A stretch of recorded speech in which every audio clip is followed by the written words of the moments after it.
KPTS welcomes comments from the public on its broadcast of the County Commission hearings. Viewers are invited to write to County Commission Broadcast, KPTS, 320 West 21st Street, Wichita, Kansas 67203.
To the Wednesday, November 28th, 2018 Board of County Commissioners meeting. I'm Kate Flavin, Public Information Officer with Sedgwick County.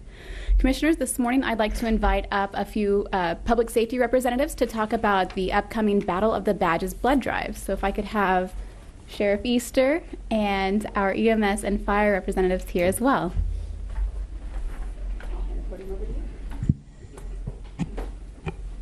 Good morning, Sheriff. Morning. How are you all today? We're wonderful. Good. Looking forward to your Battle of the Badge. Well, you know, it comes every year, and it's a pleasure that we're able to do these things for Red Cross and for the community, and hopefully get a lot of folks to donate blood. And they need to absolutely, when they donate their blood, they need to vote for the Sheriff's Office. We did win last year. It's always kind of nice. You know, we get along really well with the fire and EMS, but this time of year, it's kind of nice to make fun of the fire department and EMS because they're not as good as the Sheriff's Office when it comes to raising blood. And so I'll turn it over to them and see how much they have to hammer me on, and then I might have something to come back with. So. Good morning, Commission. Good morning. Robert Timmons, Division Chief with Sedgwick County Fire District 1. And I just want to say on our behalf, if we don't let law enforcement win every once in a while, we're afraid they won't come back and play and participate next year. So. All right. Dennis Mock, I'm your EMS Interim Director. Unfortunately, during this holiday season, we get to see a lot of things change over people's busy holiday seasons. And that's why this battle is so important. In spite of the sheriff trying to poke me, make me bleed everywhere, there is a true need for blood at this time of year. And some families go and make it a family tradition over the holiday season. I would suggest they do that and get the whole family to vote for EMS paramedics who are out there every day, hoping to keep the sheriff out of trouble. That's all we have. But again, it is very important that we do this every year. Again, during the holiday season, we seem to have more car accidents, those type of things. Blood is a need, and there's a little bit of a rivalry between us. But we all believe in what we're doing and helping Red Cross get the blood donations that they need. So, thank you. Well, thank you all for being here this morning, and we appreciate all the service that each one of you do to our community, and especially during this time. Thank you. Thank you. Thank you.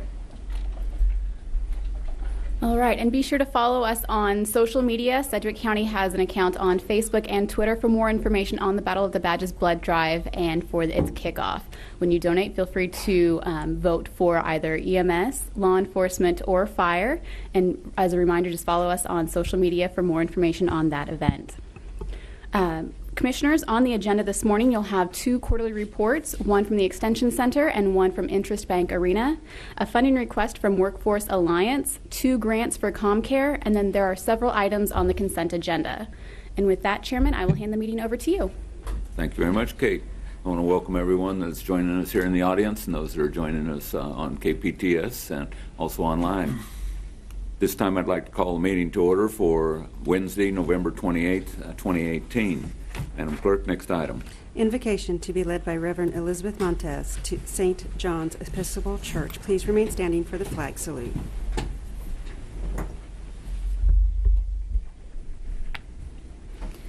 Will you bow your heads as I pray?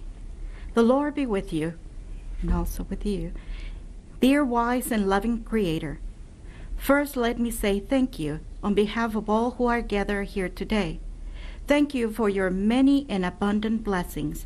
Thank you for life itself, for the measure of health as we fulfill our callings, for sustenance and for friendship. Thank you for the ability to be involved in useful work and for the honor of bearing appropriate responsibilities.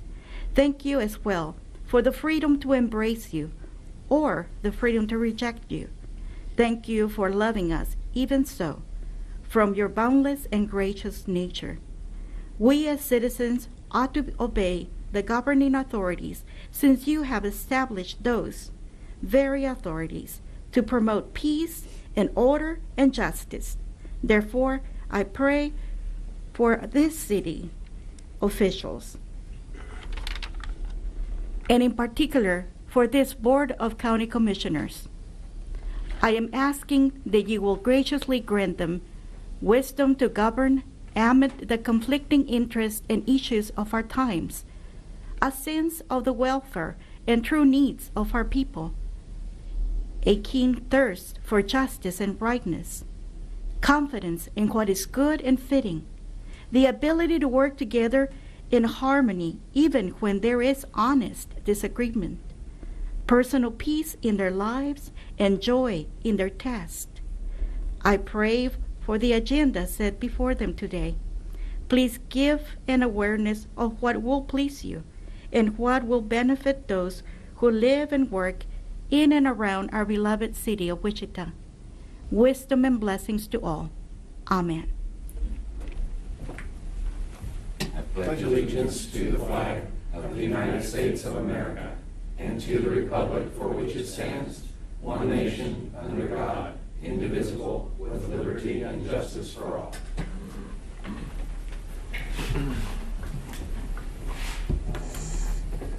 Reverend Montes, thank you very much for being here today. We appreciate it. Madam Clerk, next item. Roll call. Commissioner O'Donnell? Present. Commissioner Ranza? Present. Commissioner Howell? Present. Commissioner Unruh? Present. Chairman Dennis? Present. Next item, please. Public agenda. We have one individual signed up to speak on a public agenda, one of my appointees, Joe Brown. Welcome. Please state your name for the record. Thank you, sir. My name is Joseph Brown.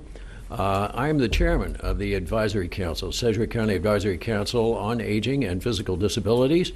And we're on your consent agenda for a parliamentary item today, our code that we look at every 4 years, our bylaws. But I'm here today to thank each and every one of you, because as the chairperson, I am working with the people that you represented and that you appointed to this commission. The council has the privilege and the opportunity to be advocates for almost 95,000 seniors over 60 in Sedgwick County, plus the physically disabled. And it is my great privilege and honor to be not only the chair, but to thank you for appointing members who are passionate, active, and really engaged in helping the Division on Aging to, I think, do a superb job of administering the fiscal funds that you allocate every year in a way that helps people. And I just wanted to publicly thank you for that, because without them, I would not have the opportunity to do what I do as a citizen. So with that, my appreciation for a year in which this council has worked very, very hard to assist the Division on Aging. Thanks to each and every one of you. Mr. Brown, thank you very much for being here this morning. We appreciate the work that you do for us. Mr. Brown was the only individual that I had signed up to speak on the public agenda, but as far as anyone else that would like to speak today in the public agenda, I have that opportunity at this time. Seeing no one, Madam Clerk, next item. Consideration of minutes. Item A, special meeting minutes of November 7, 2018. Commissioners, everyone's had a chance to review the minutes from November 7th. Move to approve. Second. We have a motion and a second. Any discussion? Seeing none, Madam Clerk, call the roll. Commissioner O'Donnell? Aye. Commissioner Ranza? Aye. Commissioner Howell? Aye. Commissioner Unruh? Aye. Chairman Dennis. Aye. Next item, please. New business. Item B, County Extension Quarterly Report. Thank you. This morning, I'd like to welcome Dr. Lindquist to speak to us today. Oh, please approach the podium and state your name for the record. Thank you. Good to see you again. My name's Jim Lundquist. I'm Associate Director, K-State Research and Extension, and I'm helping out here in Sedgwick County with some of the administrative responsibilities while you're in the search for County Director position. I did want to just bring you up to date with that process, and also for another very important position that we're searching for in Sedgwick County, your Agriculture and Natural Resources Agent position. Sedgwick County is an urban county. However, you are one of the top agricultural producing counties in the state, as you know. So the agriculture position is very important to the programming that goes on through the Extension Center in Sedgwick County. We expect to be interviewing for that position in mid-December. And then a little bit later in December, the board plans to interview for the County Extension Director position. Again, that search is underway. And I'm confident that top candidates will be attracted for that position. So today I'd like to introduce a couple of the outstanding extension agents here in Sedgwick County that are going to provide a quarterly program report for some of the things that they're doing. This is a snapshot related to some of their programming, but as you know, there's a lot of tremendous programming that's happening from all of the agents here in Sedgwick County. Today we have Rebecca McMahon, who is the Horticulture Food Crops Agent, and Shannon Rage, 4-H Agent. Good morning and welcome. Good morning. I'm Shannon Rage, 4-H Youth Development Agent at the Extension Office. And this morning, just want to do a quick highlight of some programs that we're doing in 4-H there. My emphasis is school enrichment, STEM, and youth livestock, so I have a couple things in that regard. If we go to the next slide, please. So just an overall program of what's been happening this fall. We had our 4-H Achievement Banquet last Tuesday, right before Thanksgiving, had over 300 people in attendance. Just a chance for us to congratulate everything that has been going on through the year and really highlight those individuals that have taken a step forward and done great things. The bottom picture is a young 4-H member, Wyatt. This was his pumpkin at the state fair, and first year going to the state fair, he took 5 lambs, maxed out the number of animals he could take, woodworking and pumpkin, did great across the board. So we try to, those kids that from a young age really want to go and get and do great things, we try to set them up and prepare them, give them opportunities to continue stepping forward. We don't want them to become stagnant at all. Next slide, please. Our new program for this year is a STEM club that we're doing. We are holding it on site at the Extension Office. It is going tremendously well. We have once monthly meetings, so we've only held it a couple times, began in September.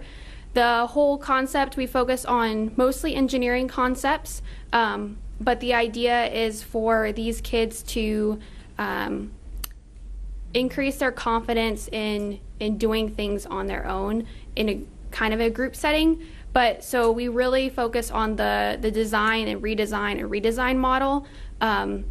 Looking from an outside perspective, I'm sure it looks like complete chaos, but we set these kids up with basic science definitions, what we're going over for the day, and then kind of let them go. There's always a designated testing center, whatever speed, distance, whatever we're testing that day. But I try to go around to all these groups and really try to facilitate how to fail successfully. Even a couple meetings in, these kids are increasing their confidence and being able to understand that a design that's not working isn't a failure. It's just a chance to redesign and become better. So, like I said, they've already increased their confidence. We have 5 more meetings for this school year, and I expect them to do great things and really continue and show their parents what they've learned. Next slide. I'm Rebecca McMahon. I'm one of the horticulture agents and wanted to share with you a little bit about a program that is 4-H related in that it is also working with youth and STEM, a little more focused on science and agriculture. These pictures show a garden program, an after-school program that our master gardeners started this year at Adams Elementary. We did a pilot project in the spring and then went back in the fall with these kids. And again, as an after-school program, these children were selected because they were struggling to learn in a traditional classroom setting, and they wanted to expose them to more hands-on opportunities for learning. And the best thing about this project, beyond just the kids having the pride in seeing those plants growing and having a successful experience outside in the garden, getting to eat and sample things that they've grown themselves, is the fact that they are actually practicing their math skills and their reading and writing skills in an environment where they're not afraid, again, of failing. They have the opportunity to practice those things, measuring the growth of their plants, recording those in their journals, practicing those skills that in a classroom setting they really might struggle with, but can have success in that garden program. And so this has been our second opportunity this fall. We're looking forward to going back with those kids again in the spring, and again, enjoying seeing the opportunity for those kids to experience those successes that they may otherwise not have that opportunity to experience. Thank you. Thank you. Anything else, Dr. Lindquist? I just would ask if you have any questions while the agents are here that you want to follow up with any of their programming, other things that they're involved in, or anything else at the Extension Center. Well, super. Well, first of all, my granddaughter's involved in the 4-H program, so she does photography, and she made a nice dress and so forth for Sedgwick County Fair. A lot of our kids today don't understand where food comes from. It doesn't come from Dillon's. That's where you buy it. That's not where it comes from. So teaching the kids actually where the product comes from that gets to their table, I think, is important. A lot of us grew up in a rural environment, and we understand that very well, but a lot of kids today don't have that opportunity.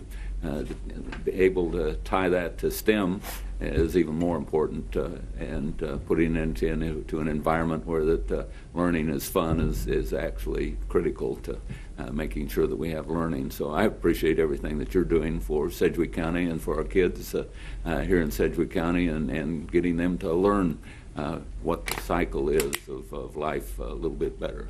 We appreciate it. Any other commissioners wish to say anything this morning? Thank you. I'd like to make a motion that we receive and file. Second. We have a motion and a second. Madam Clerk, call the roll. Commissioner O'Donnell? Aye. Commissioner Ranza? Aye. Commissioner Howell? Aye. Commissioner Unruh? Aye. Chairman Dennis? Well, thank you all very much again for being here. We sincerely appreciate everything that you do for our kids and for our community. Thank you. Thank you. Madam Clerk, next item. Item C, Quarterly INTRUST Bank Arena Report. Morning, Lindsay. Good morning, Commissioner. Good morning, Commissioners. Lindsay Poe-Rousseau, your CFO. As you just heard, this morning's item will be an update on INTRUST Bank Arena's performance through the third quarter of 2018. You should all be getting handouts now at the bench and at the front table. Thank you, Emily. That we'll walk through today.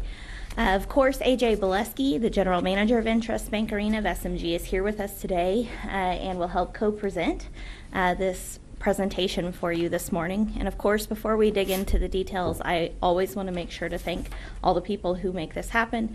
And so AJ in particular and his team at INTRUST Bank Arena, especially Chris Kibler and Ben Fakis. And then Dave Perricone is the management intern in the county manager's office who did the bulk of the work on this. And so just want to say thank you to them. In terms of format, the presentation you'll see today is nearly identical to what you see each quarter, but we'll move through it a little quickly because you have heard quite a bit of this already this year. We will highlight the agreement and some quarterly reports for you.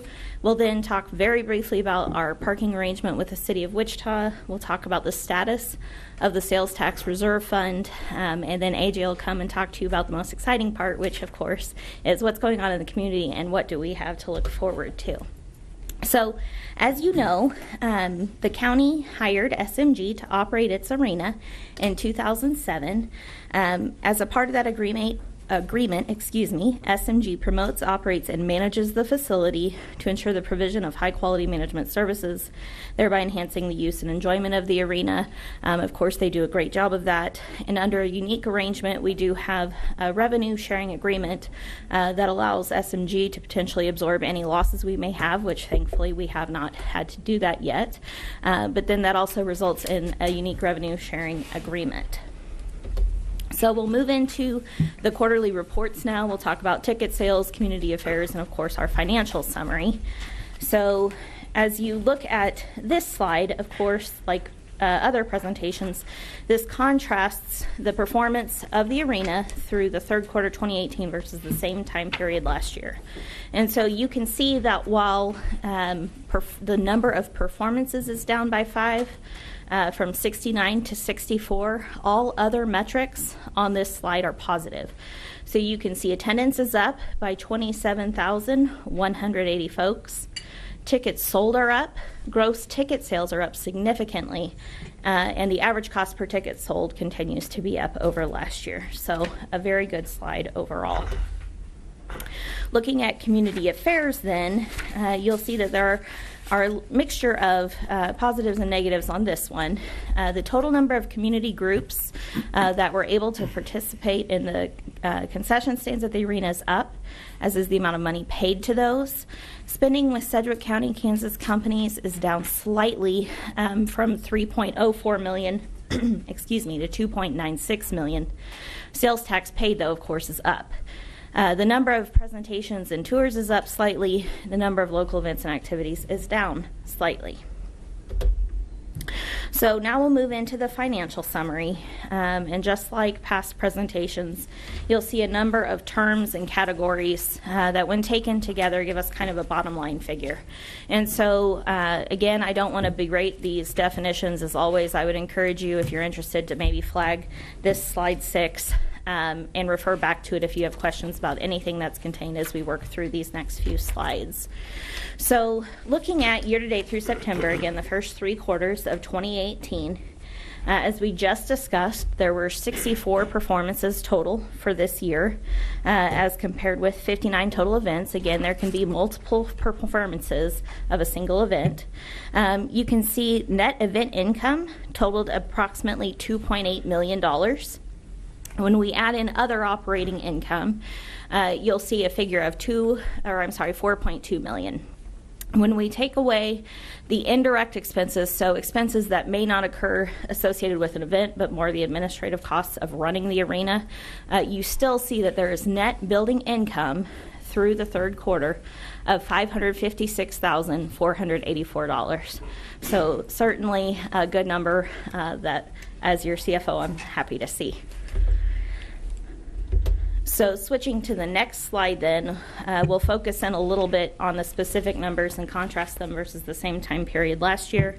Again, you can see that total performances are down by 5. A number of events, though, is only down by 1. And net event income, while positive, is a little bit less than where we were at the same time last year. So looking at the other income categories then, other operating income is up about $100,000 versus the same time last year. Total gross building income is down slightly. But again, when we're talking about $4.24 million versus $4.28 million, it's a relatively insignificant decrease.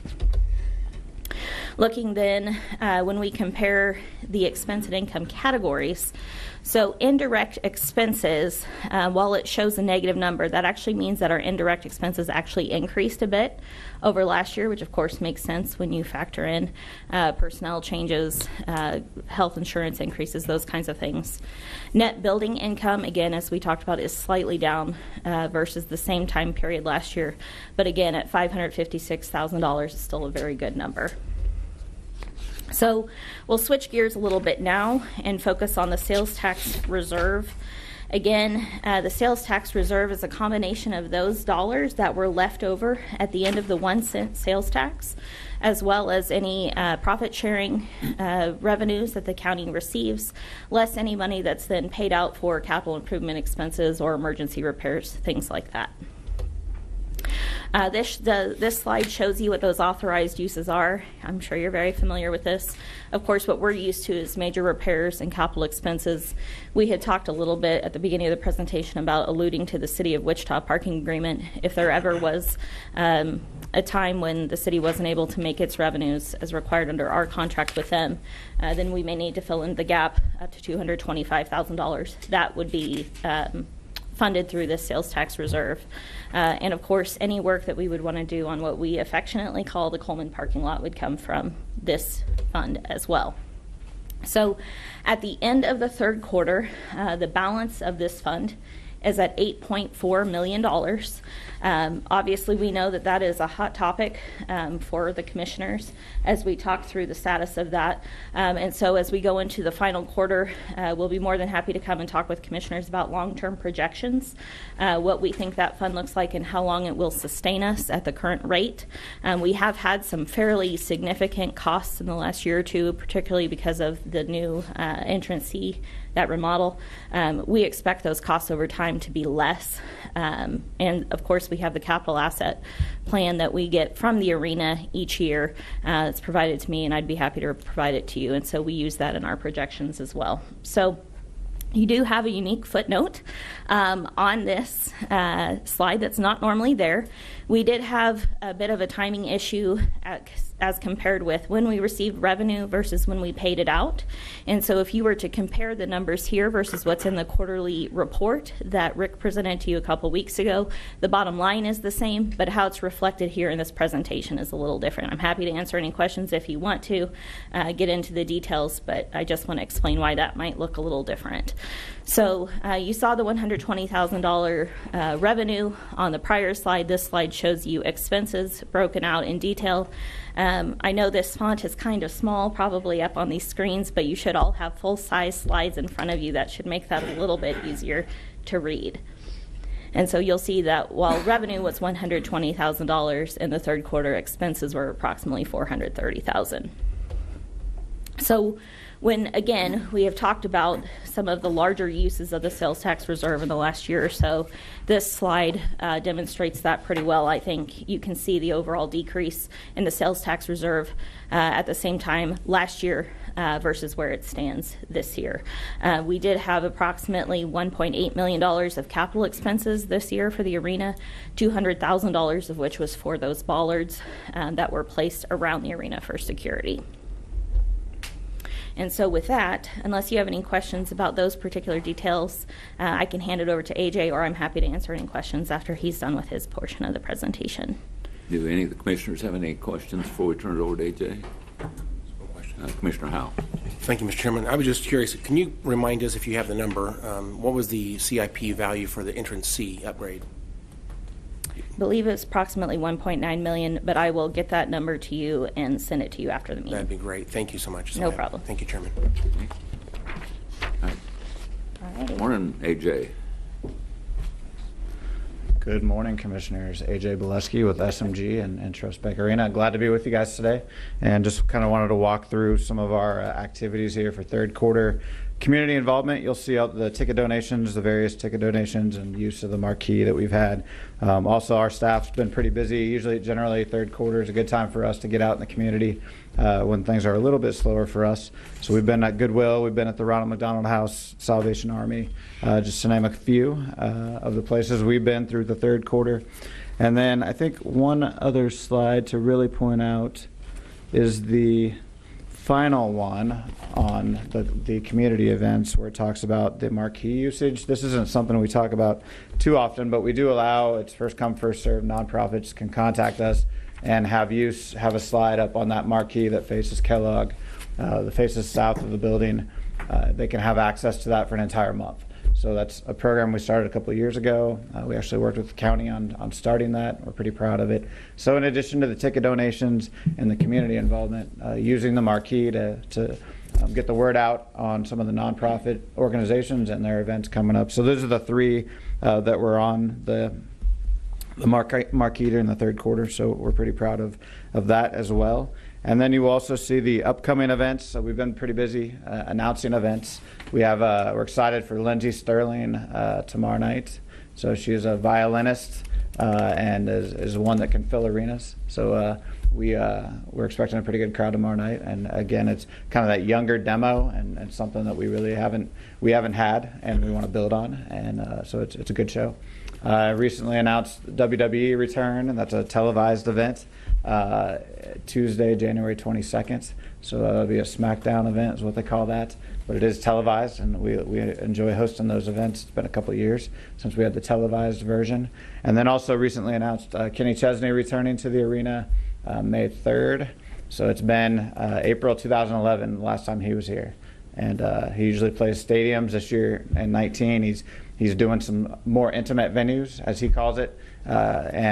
So we are glad to have him. That'll be going on sale December 7th. So, and then Wichita State, and we always get excited to host the Shockers. We'll be here December 15th playing Southern Miss. So those are some of the events. We've had a lot of announcements, and we have a few more coming up as we go into the new year. So pretty excited about it. Well, thank you, AJ. Do we have any questions from the bench? Commissioner Unruh.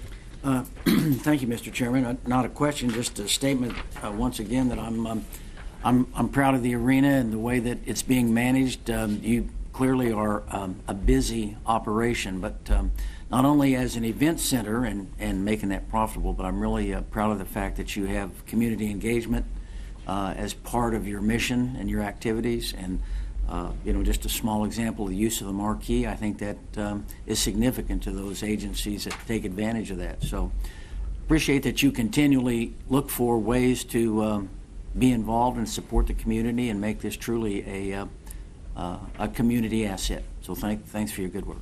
Well, thanks for the kind words, and we appreciate you, Commissioner Unruh. That marquee wouldn't be there without you and the folks, the team here at the county that helped to get the vision for the arena, the vote passed for the arena, and got the arena built. So I believe this is our last presentation with you as part of commission, and we can't thank you enough.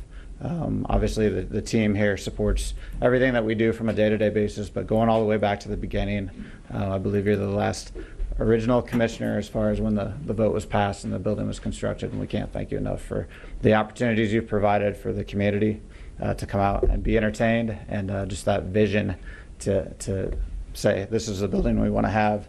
We want to host the NCAA someday. Check. We've done it. And all of those things have been possible thanks to you and your team. So we appreciate it. Thank you. Yeah. Well, thank you, AJ, for being here today. I want to echo your comments about Commissioner Unruh having the vision a few years ago, along with the other 4 commissioners that were here at that time, to pass a 1-cent sales tax for a very short period of time that envisioned the INTRUST Bank Arena that we have today, and now we look at the impact it has on the quality of life here in Sedgwick County with all of the things that you do and with the events that we have coming up. It's a great asset, and we appreciate what you do to manage it for us. Well, thank you very much. Thanks for the opportunity. Thank you. Well, Commissioners, I move that we receive and file the quarterly report. Second. We have a motion and a second. Any discussion? Seeing none, Madam Clerk, call the roll. Commissioner O'Donnell? Aye. Commissioner Ranza? Aye. Commissioner Howell? Aye. Commissioner Unruh? Aye. Chairman Dennis? Aye. Next item, please. Item D, consideration of an external funding request to the Workforce Alliance for the Youth Employment Program. Morning, Brent. Good morning, Mr. Chairman and Commissioners. For the record, I'm Brent Shelton with the Division of Finance. And this item is a one-time $25,000 request for county funding support received from the Workforce Alliance of South Central Kansas. They are our local workforce board for the region. They manage employment and training programs and operate the Wichita Workforce Center. Their mission is to, quote, support and advance a competitive workforce in South Central Kansas. Now, the funding will support one of the initiatives of the Workforce Alliance, and that is the Youth Employment Project.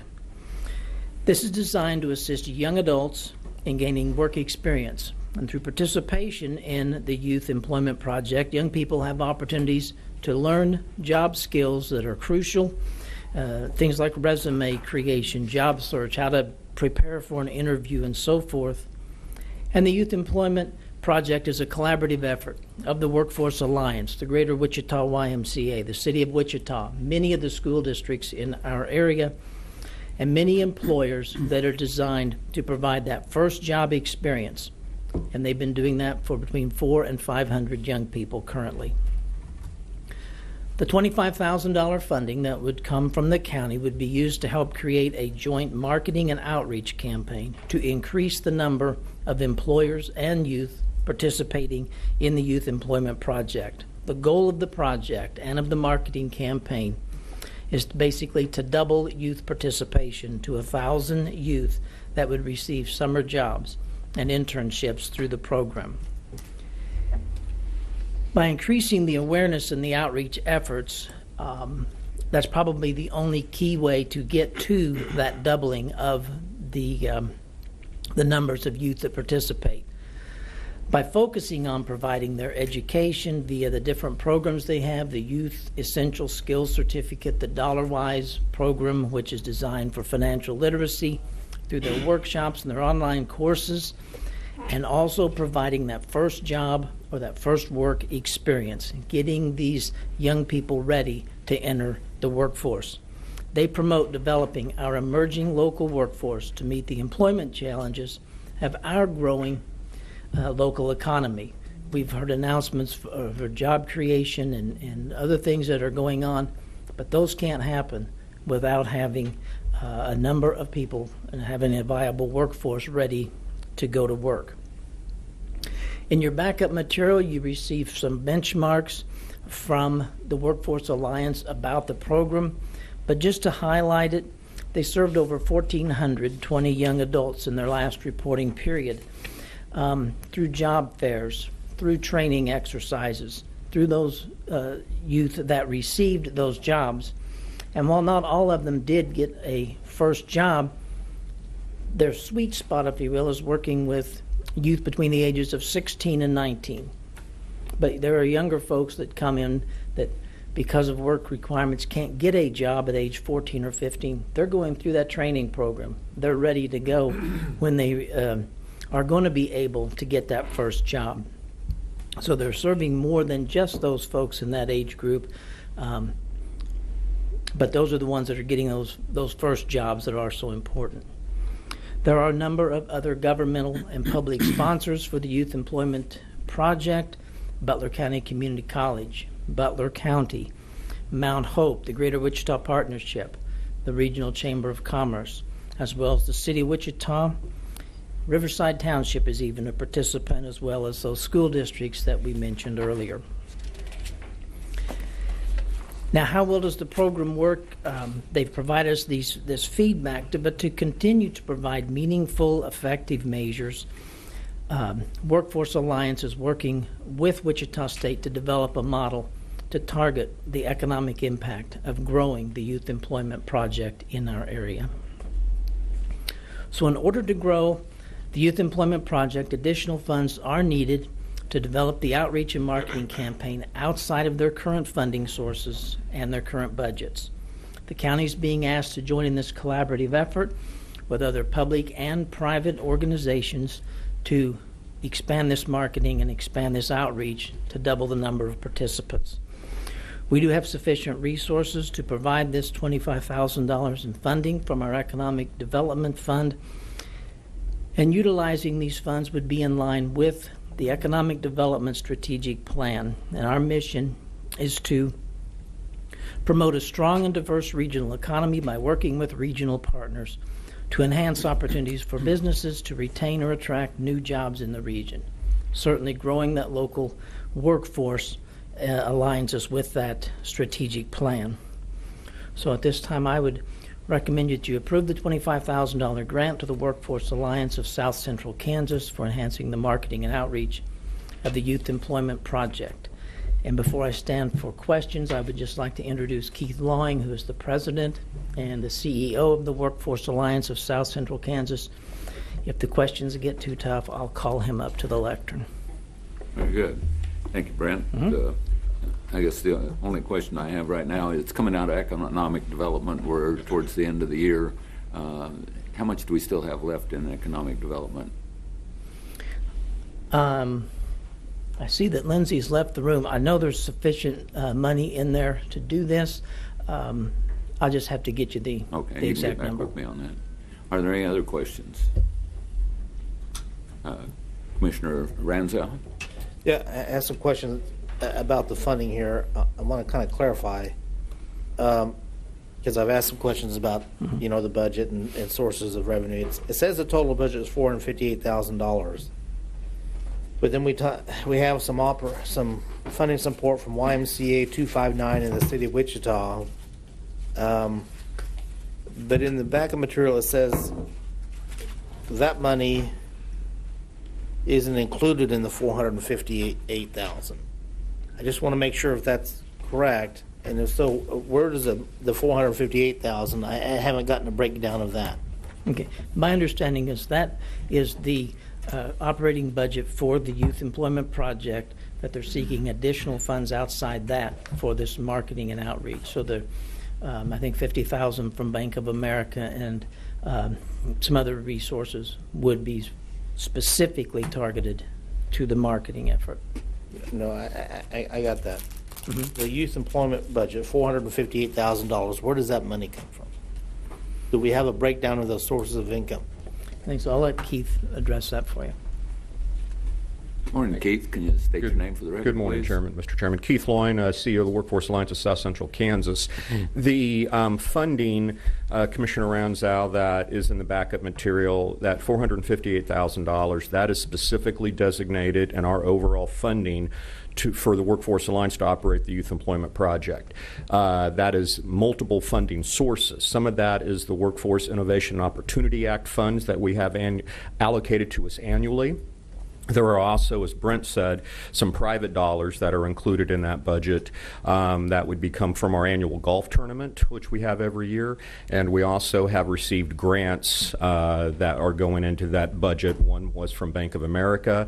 Butler County was another funding opportunity that Brent described. So that is the money in the Workforce Alliance budget specifically. So we leverage multiple funding streams so we can have greater community impact with the Youth Employment Project. Okay, that's what I was trying to get at. We don't have a breakdown though with the $458,000, like exact amounts of how much comes from the grant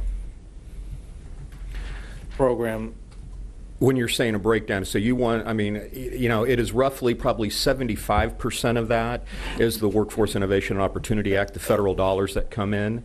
So that's the lion's share of it. And then the other funding that we have from the non-federal sources are what allow us to go have greater community impact with the federal funds. Because some of the federal dollars in particular, that limits us in terms of eligibility as to the youth we can work with. The additional dollars that we have that we can leverage in there allow us to serve more youth and not just that finite number that would be eligible for our services. Yeah, okay, so that basically gives me a rough estimate. Okay, and then these other ones, the YMCA 259 City of Wichita is just added on top of that. Yeah, and part of, and as Brent described, this is a community collaborative, and so each of the agencies that are providing direct resources, that is out of their individual budgets, and we are collaborating to leverage those dollars together. And so, as you can see, I think the Workforce Alliance has the most significant funding, and we are kind of the lead partner in this. We are able to serve larger numbers than our partners over at the Y and the city, but they are actively putting their dollars and their budgets into this collaborative. So that's the description you see of the other funding that comes from those agencies. Now, I'm interested in this. Are you working with 14 and 15-year-olds? Is that an issue? Is that something you're trying to tackle? Yes, very much so. And Brent described it, I think, in his overview. When you see the number that we've served and you compare that to the number that have jobs, that is one of the factors that we see a lot of very enthusiastic 14 and 15-year-olds, freshmen and sophomore in high schools. And they want to go through the workshops. We take them through those workshops. We do career awareness for them, but it is very hard for them to find jobs. So one of the things that we are going to try to do in this upcoming summer, again working with our school districts, is to try to find either some community volunteer opportunities, some career awareness opportunities for those youth to take advantage of their enthusiasm and not just have to send them away. Try to give them a job-like experience or something that would help them create a future career, or identify future career opportunities. But yes, we have a large number of 14 and 15-year-olds that, the job side of it is challenging, so we're trying to develop some alternative programming, again, to take advantage of their interest. Okay. All right, thanks. That helps me out. That's an interesting point. I think the reason 14 and 15-year-olds won't work or can't get jobs is because of the legal impediments put before them from the state and federal laws. If we want to help, if we want to help kids 14, 15 get jobs, then we need to tackle that issue. And I've encouraged both Workforce Alliance, Sedgwick County, if we want to do that, because you're just kind of, it's tough. And I know a lot of parents and with a lot of kids that have tried to get jobs, and they can't get jobs at 14 or 15-year-old because of those.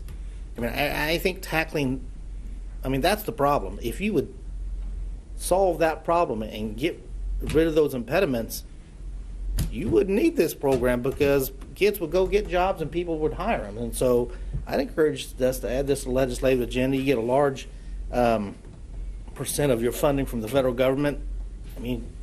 Give some feedback up there and say, hey, if you really want to help kids get jobs, and then as far as the rules for kids working ought to be sent back down to the states. The federal government ought to get out of it and I think the parents ought to make the decision. There are a lot of people. It hurts us in a lot of ways because kids don't learn the value of work early enough, and then they get into trouble, or they're just doing video games, or they're doing whatever, and so you're trying to do good work here, but I don't think we're actually tackling the problem. The problem is the government, prohibition on some of this stuff, and the employers say it's just not worth it to them to deal with all the rules and regulations of 14 and 15-year-olds. It's too hard. They don't want to get in trouble and have the federal government come down on top of them. So I appreciate your efforts. I'm concerned. I don't believe I'll be supportive of Sedgwick County's role in this. I think already there's the vast majority of this money is coming from the taxpayer. I'd like to see a greater involvement of the private sector. I know there is some, but I think the percentage needs to be more than what it is. And plus, in addition to the fact that there's about $3.7 million worth of unfunded requests here at Sedgwick County for our own programs that I think we'd be better off putting this money into. But beyond that, I would challenge you to address the problem moving forward, and that's the rules and regulations in Sedgwick County. Once again, we're going to talk about a legislative agenda item. I'd like to suggest that we add an issue there with respect to the rules of kids, how they can work, and anything the state's being putting forward as an impediment to that. We need to look to addressing that if we really want to help them get jobs, which I think we do. I think it would be fantastic. So let's tackle it from that point of view as well. Thank you. Thank you. Commissioner Unruh? Thank you, Mr. Chairman. Well, Keith, I want to thank you for your efforts in the current environment in which we have to operate. I think this is a great way to try to give kids opportunities, and even those younger kids, put them in a situation where they are involved in something other than video games, but they're out in the community and doing something that we hope has some usefulness to it. So I appreciate that. I think it's important to know also that in the Workforce Innovation and Opportunity Act structure that the local governing body does have a local government elected officials board, and two of these commissioners sat on it. Commissioner Howell and I sat on that board to provide the top, I don't like that word, but the policy for the operation. Yes. And then you have an operations board that is composed of local business folks in a broad structure, a broad array of interests. So the overall administration of this, I think, has got plenty of controls and input that, and what we've come up with is very valuable, not only for the community in general as far as developing a workforce, but for the individuals specifically as they have opportunity for job service. So I'm going to be supportive of it. I think it's a good thing for us to do. This additional money, we're partnering with the city of Wichita. They're also going to step up with resources to help fund it. So there's just a lot of reasons that this is a pretty broad collaborative effort with good oversight, and I appreciate Workforce Alliance and your staff's support in really trying to push this forward, because I know it has not been a cakewalk to get here. I know that you've really been working hard on it. But with those comments, Mr. Chairman, I'd move that we approve the funding request from Workforce Alliance. Thank you. We have a motion. I will second the motion. Commissioner, I'm sorry. Mr. Manager. I have Mike Skulls, County Manager. I have an answer to your question on the EcoDevo budget. And Lindsay can correct my math here, but looking at my budget facts card, in terms of our EcoDevo budget, we have about $1.8 million, and we're forecasted to spend about $684,000 of that, leaving about $1.1 million. So we got plenty of ability to absorb that. Good. Thank you. Commissioner Howell. Excuse me. Thank you, Mr. Chairman. I have a couple of questions. I understand that there was essentially a challenge to Wichita. We were going to, I think, provide $25,000 if they provided $25,000. Is that correct? Yes, sir. And what's the status of that right now? I talked to Mayor Longwell yesterday, and I believe the city is moving forward with that. I don't know the exact timing. I think they're planning to take action on that formally in 2019, but we have been assured that that money will be provided to help support the program. And they also provided $12,000 of funding this year as well, in addition to the $25,000 they intend to match the funding if you all approve that today. Okay, and I certainly do trust them. I just wanted to know if there's anything in the agreement that references that. Okay, very good. And I understand this is going to be used for marketing and outreach. Is that correct? Yeah, yes, very much so. You know that, and Brent mentioned that in the overview. You know, one of the challenges we have to increasing the numbers is to get more individuals, certainly students, teachers, counselors, aware of it, but also the businesses. And this is really where the program has the ability to sustain itself. And even though in the budget figures that I provided, you don't see the direct impact the business community provides, they're the ones hiring the youth, they're the ones paying the wages. And for example, in 2017, of the youth that we placed slightly about 440 in that range. 166 of those youth were paid directly, the wages were paid directly by those employers. And some of the funding we have can subsidize some of those wages. This year, of the 680 some youth that we helped place, about 450 of those wages were paid directly by employers. So that is one of the, to me, one of the value points that is very clear. We are getting more and more employers willing to consider hiring a youth, figuring out how that can be of value to their business, and that's the need for the more marketing. We have to really get out there and work with those businesses. You know, certainly the larger companies, Spirit Aerosystems, they can take a few dozen, but we really want to break this down and even get to small companies, small businesses that can both certainly use an extra set of hands around their shop, but also help to educate our youth as to other career opportunities that are available in the future. Very good. So I assume we're working through the school system primarily. Is that Is that true? Is there other methods that we've? No, 259 certainly is one of our operating partners. In fact, last year they provided us 2 externs that helped us to manage some of the youth, follow up on the job sites, et cetera. That certainly helps our staff capacity. But we're also working with school districts throughout the region, in El Dorado, Butler County, even Harper County down in Chaparral High School. But that's one of the keys, Commissioner. When we looked at successful programs, there's really 2 of the key elements, and I've mentioned the involvement of the business community, where you've seen this kind of program succeed in other areas, whether that's Louisville or Boston or Philadelphia. The business community really steps up and is directly engaged. And the long-term benefit for the youth is tying these job opportunities to academic interest and academic success. So the school districts certainly realize that that's in their interest to provide those opportunities for their students, and they are very active, willing participants in this program. One thing I'm not seeing in here, maybe I'm just missing it, but do we have any data on how many of these young folks actually were able to secure a job? And was it a summer job, or was it something that was more long-term than that? It's a combination, Commissioner, and there is some data in there. Again, some of the jobs that we are preparing these youth for and that these youth take are part-time temporary jobs that, again, more of an internship format.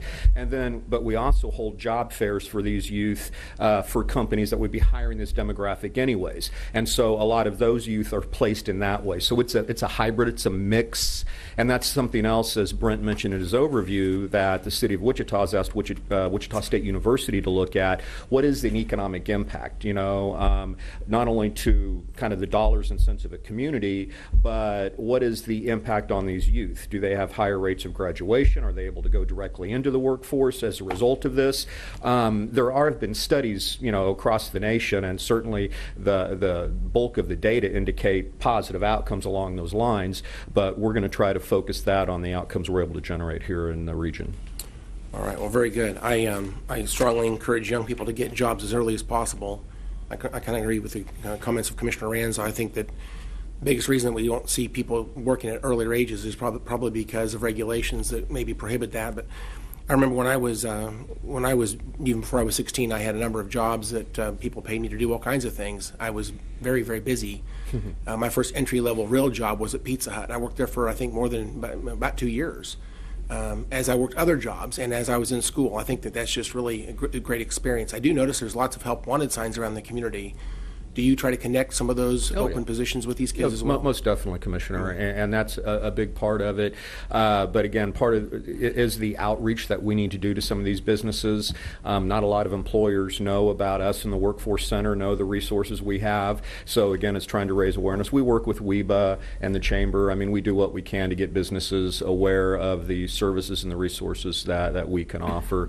But yeah, there's certainly a lot of businesses that, I've been told that we are one of the best kept secrets in the community when it comes to job development. We don't have marketing money. We're limited. Federal dollars provide most of the bulk of our activities, and they don't let us put commercials on for ZipRecruiter or Indeed.com that other people see. So our outreach is really kind of at the grassroots level more than anything else, and we try to take advantage of partnerships we have in the community. And I'll echo the comments of Commissioner Unruh. We both serve on the Chief Elected Officials Board. We have a chance to see this data more often, and I think this is generally a good initiative. I do think the data is very important. Again, today's request is a one-time only, so we can continue to monitor this, and I think the data will hopefully speak for itself. And if our budget performs in the future, we'll have opportunities, I'm sure, to reconsider this in the future. But that data will be very, very important. And you mentioned return on the investment. Tracking, find out how many of these kids graduate and how it impacts their future employment. So that type of data will be really critical. I think that to the extent that this is an opportunity right now, we'll see how this grows. I think the programs with our investment today will. I expect to see numbers, better than what we see today right now. So, with that, I'll be supportive of the motion. Thank you. Thank you, sir. Thank you. I don't see any other questions. To answer one of the questions that Commissioner Howell asked, all the commissioners know that Commissioner Unruh and I meet with the mayor and the vice mayor every 2 weeks, and that was one of the issues that came up at the last meeting, and he did acknowledge that it would be funded. and it sounded like it was going to come out of their 2019 budget. So they should see that funding in the very near future. So I just wanted to follow up on that discussion. I see no other questions. We do have a motion and a second. Madam Clerk, call the roll. Commissioner O'Donnell? Aye. Commissioner Ranzau? No. Commissioner Howell? Aye. Commissioner Unruh? Aye. Chairman Dennis? Aye. Thank you, Keith, for being here today. Thank you very much. We do appreciate the support, and we look forward to coming back and talking to you about some of the outcomes we've been able to generate in 2019. Thank you very much. Super. Thank you. Madam Clerk, next item. Item E, consideration of a grant in the amount of $200,000 for emergency crisis housing services from the Kansas Department of Aging and Disability Services. Morning, Joan. Hey, good morning. Yeah, I come before you today to, it's a one-time grant from the Kansas Department of Aging and Disability Services in the amount of $200,000. This funding is targeted toward emergency housing costs for adults within our services that have a severe and persistent mental illness and have a need for emergency housing. Housing is often a barrier for the population we serve, and this will help increase their potential of staying within the community and not utilizing higher levels of care like emergency rooms and other state resources. So this population, one of the criteria for this $200,000 is that the population we serve with this funding agree to participate in case management and other wraparound supports to help maintain them in the community. So I'm here to ask that you accept the grant award, authorize the chairman to sign the grant agreement, and approve the establishment of a budget authority as directed in the financial consideration section of the request. Thank you. I know that you briefed Commissioner Unruh and I on this yesterday. I think you briefed all the other commissioners on it, so that we're very aware of this. And I actually don't see any questions today as a result of your briefings. You must have done a very good job yesterday. Yeah, one-time funding is always a nice thing. Wish it was long-term, but we'll take it because it benefits our community. Very good. I move that we approve item Echo. Second. We have a motion and a second. Any discussion? Seeing none, Madam Clerk, call the roll. Commissioner O'Donnell? Aye. Commissioner Ranzau? Aye. Commissioner Howell? Aye. Commissioner Unruh? Aye. Chairman Dennis? Aye. Next item, please. Item F, consideration of a grant in the amount of $650,000 for emergency crisis stabilization beds from the Kansas Department of Aging and Disability Services. Yeah, it's Joan Tammany again with ComCare. This is funding we've received for several years from the Kansas Department of Aging and Disability Services. The amount is unchanged. What's different this year is they've issued us a half-year contract versus the full year due to the change of administration at the state level come January, but we anticipate that we'll get the second half of the year payment and contract as well. So this grant funding is for $650,000. It covers some of the operational expenses at the Community Crisis Center. I know you guys are all very well and familiar with the Community Crisis Center and the value it brings to our community. And we have a partner that helps with the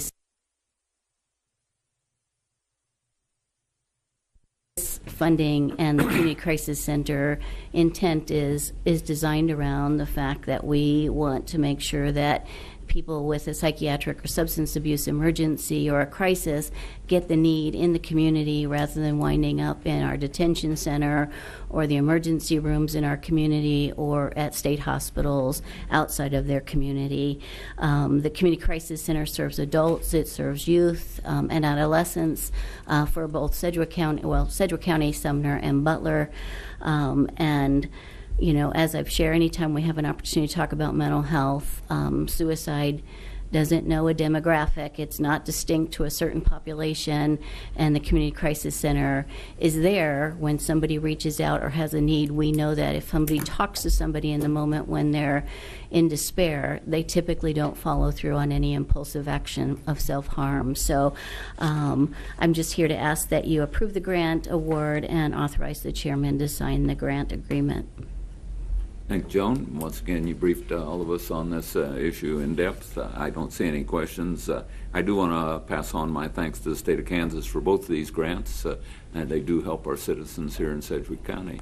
I move that we approve item Foxtrot. Second. We have a motion and a second. Any discussion? Seeing none, Madam Clerk, call the roll. Commissioner O'Donnell? Aye. Commissioner Ranzau? Aye. Commissioner Howell? Aye. Commissioner Unruh? Aye. Chairman Dennis? Aye. Thank you. Next item, please. Consent agenda. Commissioners, Mike Scholes, County Manager, recommend you approve consent agenda items golf through tango with the exception of hotel, which will defer till 12 December meeting. Very good. Move that we approve golf through tango with the exception of hotel. Second. We have a motion and a second. Any discussion? Seeing none, Madam Clerk, call the roll. Commissioner O'Donnell? Aye. Commissioner Ranzau? Aye. Commissioner Howell? Aye. Commissioner Unruh? Aye. Chairman Dennis? Aye. Before we go on to legislative issues, I think we need to move on to the fire board. So I'd like to recess the Board of County Commissioners meeting for November 28, 2018. Call the order of the Fire District Number 1 Board for November 28, 2018. Madam Clerk, next item. Roll call. Commissioner O'Donnell? Present. Commissioner Ranzau? Present. Commissioner Howell? Present. Commissioner Unruh? Present. Chairman Dennis? Present. Next item, please. Public agenda. Does anyone here wish to speak on the public agenda for Fire District Number 1? Seeing no one, next item, please. Consent agenda. Commissioners, Mike Scholes, County Manager, recommend you approve consent agenda item alpha. I move that we move to approve consent item alpha. I can't even say it. Alpha. Thank you. We have a second. Second. We have a motion and a second. Any discussion? Seeing none, Madam Clerk, call the roll. Commissioner O'Donnell? Aye. Commissioner Ranzau? Aye. Commissioner Howell? Aye. Commissioner Unruh? Aye. Chairman Dennis? Aye. Next item, please. We don't have a next item. I move that we adjourn Fire District Number 1. We will adjourn Fire District Number 1. And I will call back to order the Board of County Commissioners meeting for November 28, 2018. Next item, please. Legislative issues. Thank you. Mr. Papoon or Mr. Deere? I don't have anything, Mr. Chairman. Okay. One thing that Commissioner Ranzau brought up during the regular portion of that was for us to take a look at rules for youth employment. If we could do some research on that, see what we could do. As I know we're going to start talking about the legislative agenda next week, but if we could look into that and find out if that's something that we need to include in our legislative agenda. We'll look into it. Sounds good. Okay. Anything else, Mr. Deere? Nope. Thank you. All right. Thank you. Next item, please. Other? Thank you. Before we get too far into other, one of the questions that's come up several times that Commissioner Ranzau has discussed with us that on October 3rd we voted to have an independent external leadership investigation. And at that point in time, Commissioner Ranzau and I were going to work on the scope of it, although he did decline because of other reasons. But then on October 24th, I did bring forth a scope that we did vote on. But during that meeting, we had a discussion and a motion to hold that, to have that investigation. But one other thing was added to that at the completion of the leadership investigation, Commissioner Ranzau wanted us to have an investigation into commissioners.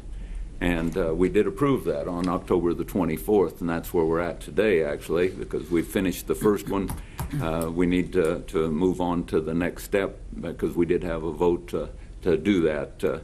I would hope that we follow the same process that we did on the first one, then that we develop a scope to figure out where we're going to go with this. And I guess the first thing I need to do is ask Commissioner Ranzau if you'd work with me to develop a scope for this. I would. Thank you. I appreciate that. We'll need to work together with our county counselor to develop a scope. Commissioner Ranzau and I will work together with you. I think that we probably need to take a look at that code of ethics that we passed recently and make sure that that's included in this. I think that this is something that we approved and we need to move forward with it. But before I move forward, I want to make sure that I remind everyone, especially the public, that I've said before and I'll say it again, that last year there was an external investigation into Sedgwick County and nothing, and I repeat, nothing was found regarding commissioner behavior related to any county decisions or activities. And second, that the external whistleblower investigation that we've heard about publicly discussed, it's now been a month and a half since we've heard anything on that. I have not heard any further activity on anything involved in that, but I believe now is the time for us to move forward with what we talked about earlier and that we voted on October 24th. So that's the main thing that I wanted to talk about in other. Does any other commissioners have anything that they'd like to discuss during other? Commissioner Howell. Just a couple of comments. For me personally, I was not satisfied with the report we received for the investigation that you say is completed. I think there's unfinished business. I'll continue to raise questions regarding information in that report. I would like to say that if we're going to call it an investigation, there's some things we need to actually investigate to finish up some of the things that are in that report. And so I would ask us to not consider that finished business, but to continue to have a discussion whether we're satisfied with the report as is. I personally am not. I think we need to continue, or I should say finish the process. We started the process, but we've not finished the process, in my opinion. Second of all, just because we have not heard from any investigation recently doesn't mean it's not ongoing. We don't know what the timetable is. They don't have any obligation to inform us of what they're doing, and so I would agree we've not heard anything in 6 weeks, I guess, but that does not necessarily mean that that's not something that's ongoing. So I don't know where that is, but by design, I don't think I'm supposed to know. And finally, I would like to say that I would like to congratulate Derby Panthers. Derby High School once again has secured the 6A football championship this year, and this is tremendous. They were undefeated through the entire process and just continue to impress. Some of these kids on this team have actually won three state championships. As seniors, they're going to walk away with 3 state victories, and so just tremendous football by the city of Derby, and of course that's in the heart of my district, so I need to take the time to congratulate them and tell them how proud I am of their success once again. Thank you, Mr. Chairman. Thank you. I guess I'm rather disturbed that we do have a commissioner that's attempting to discredit the investigation that was conducted. We had an independent, unbiased investigation that followed the scope that was provided to her. Our previous county counselor is the one that chose the individual that conducted the investigation. I can't go into details, but as far as the process goes, she talked with over 45 different individuals in Sedgwick County, externally and internally. She conducted over 100 hours of interviews during that process, and she did document a number of items during that. So I hope that we do respect the employees that participated in that, and we do respect the process that was followed as we moved through that. That's all I want to say about the investigation. I do want to also congratulate Derby Panthers on 6A championship. I think that was fantastic. Not only did Sedgwick County have someone involved from 6A, 5A championship, which was also played Saturday, had Northwest playing against St. Thomas Aquinas, and a lot of you know that I announced for Northwest, so I'm a little parochial in this. Congratulations. Unfortunately, we did not come out as the victors on that meeting of those two teams, but I'm very proud of Northwest High School, their coach and their team for a great year. Anytime you can come up 11-1 is really quite a season and end up in the championship game. The other team that I want to congratulate is the district that I live in, is Goddard. Goddard Lions were playing Saturday at the same time in the 4A championship and against Bishop Miege. And they came up a little short too, but again, they had a tremendous year to get that far, and I want to congratulate all 3 teams, Derby Panthers, Northwest Grizzlies, and the Goddard Lions for a great year. Thank you very much. Anything else need to come up during other? Seeing nothing else to come up, Commissioner Unruh.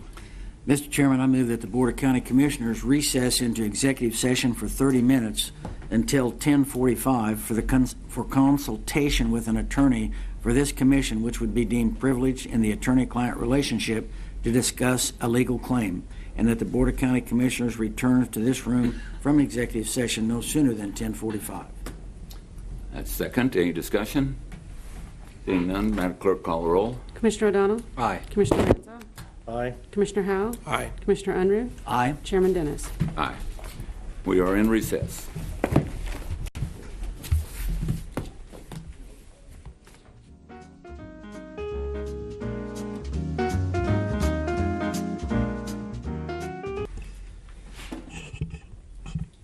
Hey, I'd like to call a meeting for November 28th, 2018 back to order.